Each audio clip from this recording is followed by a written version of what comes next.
Welcome back to another video going through the required practicals for A-level biology. And in this one, we are doing a heart dissection. This links to AQA required practical 5, but other examples also have a heart dissection. You don't actually have to do a heart dissection for the required practical. It's any organ that is linked to mass transport or gas exchange for plants or animals. So I'm doing a heart dissection. It could be the fish gill practical instead. It could be lungs, or you could use plants. Everything that I'm going to be going through today, you can download a free copy of my equipment, method, risk assessment, and the idea of the results. So click the link in the description if you want to get that for free. And make sure you subscribe so you don't miss my entire A-level biology required practical series. So if you are about to do required practical 5, a heart dissection, I'm going to be going through with you what you can show on the outside, how to do the dissection, key things that students should be aware of, common mistakes, tips, tricks, as well as all the essential information like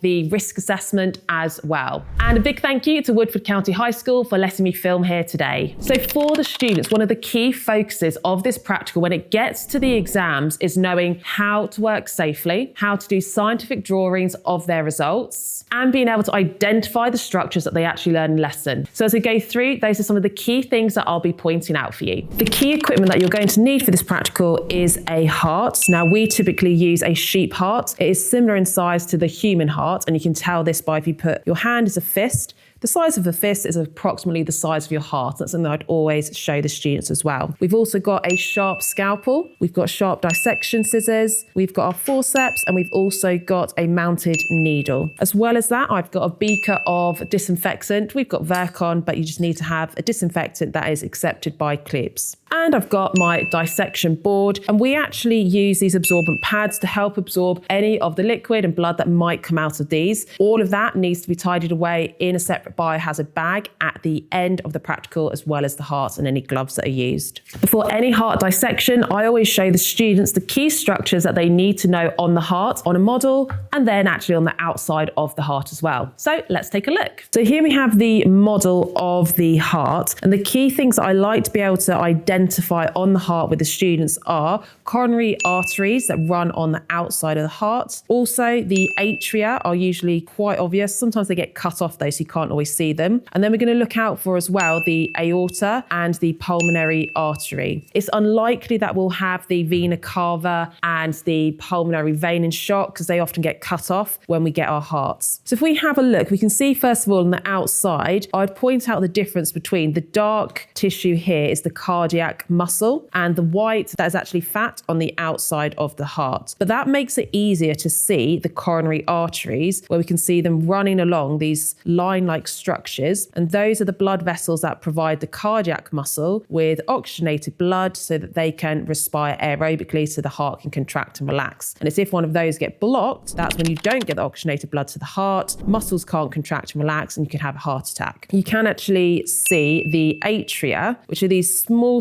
chambers at the top. So small that often students don't realise that those are the atria themselves. So it's worth pointing that out to the students. We've got one at the top here, we've got our left and right, we've got the other one here. So those are the atria. The ventricles are the chambers here. And when we cut into those, we'll be able to see the thickness of the cardiac wall of the chambers of the ventricles. Now the blood vessels, I have got 2 that are still intact here that we can see. We've got here the aorta, and we've got the pulmonary artery. We can tell that these 2 are the arteries because they've got much thicker walls. So they've got a thicker muscular layer in the wall as well as that thicker elastic layer. And we can tell that this one's the aorta because it is much thicker compared to this one over here, which would be the pulmonary artery, which is taking blood away from the heart to the lungs, whereas the aorta is taking the blood away from the heart to the rest of the body. The vena cava would be the vein that's going into the right atrium, and the pulmonary vein would be the one that's going into the left atrium. But we actually can't see these because we can see there's actually been an incision already into the atria for the heart at this point, which is often the case. And I can see here, I've got an incision here where, depending where you get your heart from, that is often the case. So just make the students aware. So that's the outside of the heart. Here are the key structures your students must know on the outside of a heart before they do the dissection. I'm about to dissect this sheep heart. Watch along for all the key information that you need to know for your A-level biology students. After the students have had a look at the outside of the heart, they would have already identified the atria, coronary arteries. I'd get them to take a photo of that because they might need that for their scientific drawings, as well as taking a photo from this angle so they can see the blood vessels as well. After that, we can now see here are the atria, and in mine, they've already been cut into. So the key things that I'd be pointing out to the students here is, this is your atria, that is the cardiac muscle. You can see just how thin the cardiac muscle is in the atrial wall. And that's because they don't contract with much force, because they only have to pump the blood down into the ventricles, which is not a far distance. Once they've identified those, they can then take photos of that as well. We're then going to cut in so we can see the difference in the thickness of the ventricle cardiac walls, and so we can see some of the valves. Be warned if you are squeamish. One advantage of them actually already cutting into the atria, and actually you can cut into the atria to do this, is the way that I then check I'm going to be cutting in the right place is you can get your finger into the atria, and that then leads directly down into the ventricle. So my finger is now down here in the ventricle. So I know that if I cut where I've got my finger, I will take my finger out, but where you cut there, you know that's going to go through the atria and into the ventricles. We'll then be able to open it and see at that point. So that would be what I would do next. Now, my actual preference is to use scissors. In the exam, they'd want you to say you use a sharp scalpel cutting away from you. I actually find that if you've got sharp dissection scissors, it is far easier to control and actually easier to cut. So I'd be cutting through.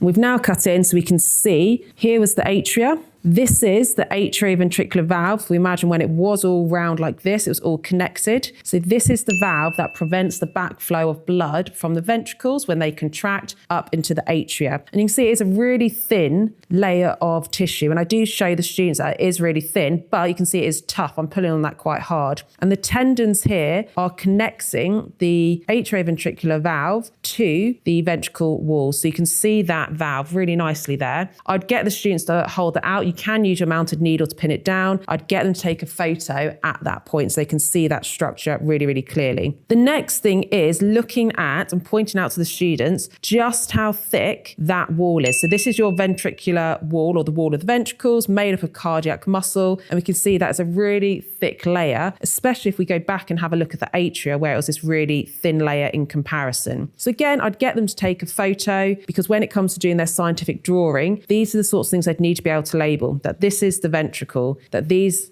is an atrioventricular valve, we've got a heart tendon, we've got the atria, and I'd be getting them to label, or they would need to know, that this is the thick muscle of the cardiac wall of the ventricle. So now, same thing again, I put my finger through the atrium, so I know that that's definitely going to go down into the ventricle, and I'm going to cut through this bit, and I think this is the left side, judging by how thick it is, so this must be the right. So let's have a look just to confirm.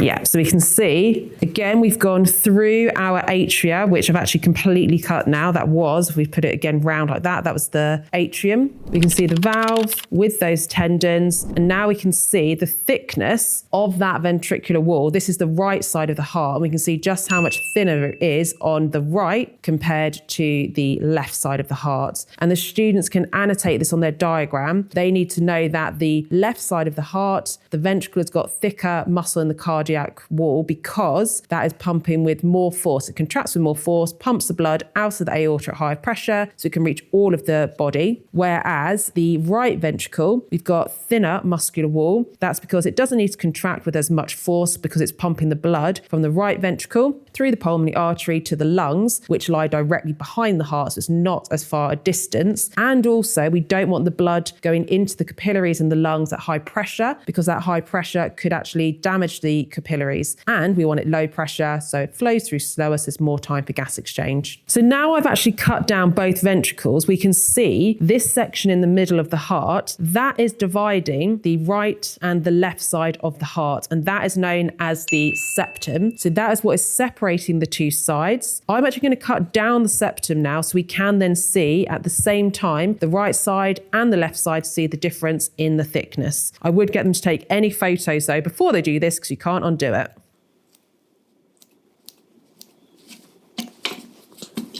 So there we go. I've now cut the heart in half, and we can see this section here. That is the septum separating the left side of the heart and the right side of the heart. So we now know that these are our two ventricles. We've got the two atria at the top. We've got the atrioventricular valves. In this one, we can't actually see the semilunar valves, but those are the valves that are between the two arteries that leave the ventricles and the ventricle, but they're not actually visible on this one. So I'd then get them to take a photo of this, and then they can label that. We've got the left side of the heart. So this one, that is the left, that's the left. We can tell it's got that thicker muscular wall. We've got the right side of the heart. We've got the septum. This is the apex, meaning the very tip of the heart. These were the atria at the top. We've got the atrioventricular valves, the tendons connecting to those, and on this section we can still see the aorta and the pulmonary artery. And again, the final way we can check we've definitely got those blood vessels the correct way, as well as the thickness. We've said that this is the left side of the heart because it's got that thicker muscle. And you can actually put your finger up to go through that blood vessel, and we can see from the left side, the left ventricle is going through this tube, which would be the aorta. From the right side,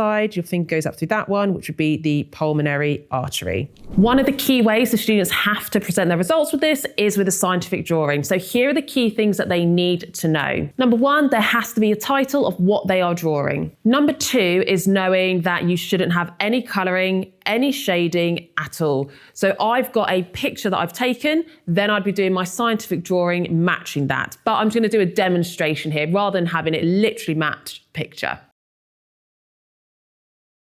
So on this one, we can see that we have just got the outlines. There's no colouring, there's no shading. There are things I've deliberately left in which are errors that you can point out to your students. So we can see here that we've got two lines that don't connect. So there's a gap and there's an overhang. Same here, we've got an overhang and we've got a gap between those. There shouldn't be any gaps, there shouldn't be any overhangs. So the student would have to redraw that bit. This is why we always do it in pencil and a sharp pencil. So they have really good precision in their diagram with no overhangs as well.